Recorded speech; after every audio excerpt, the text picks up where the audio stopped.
Maraming rounds pa po na marami pong pwedeng mangyari sa hole na yun kung hindi mo po iingatan. I think the hardest hole that I had to play today was hole number 5. That hole was pretty long for me. I had a hybrid in, so it was pretty hard, and the green's pretty firm, so it's pretty hard to hit that green.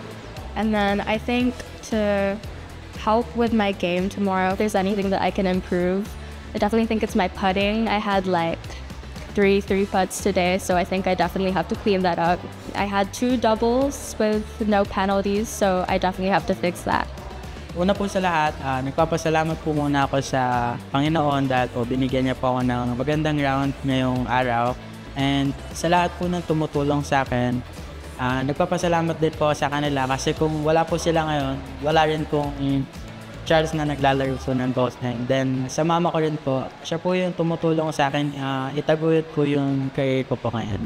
Ang pinaka-hard course po sa akin ngayon is the hole number 2. May tee shots po kasi is alanganin po talaga, so hindi ko po alam kung saan ko po ilalagay yung bola.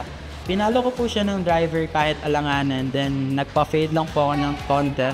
My second shot naman po is so bad po talaga kasi downhill, going to the right po yung hangin. I played 6 iron, then na-shank ko po yun.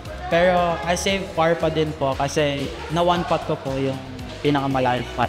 Yun po yung pinaka-nahirapan po ako. Kahit na par ko po yun, maraming rounds pa po na marami pong pwedeng mangyari sa hole na yun kung hindi mo po iingatan.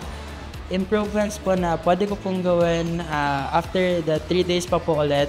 Sana po mas lalo pa pong gumanda yung chipping and putting. Sana po mas lalo ko pa po ma-improve yung driving and irons po.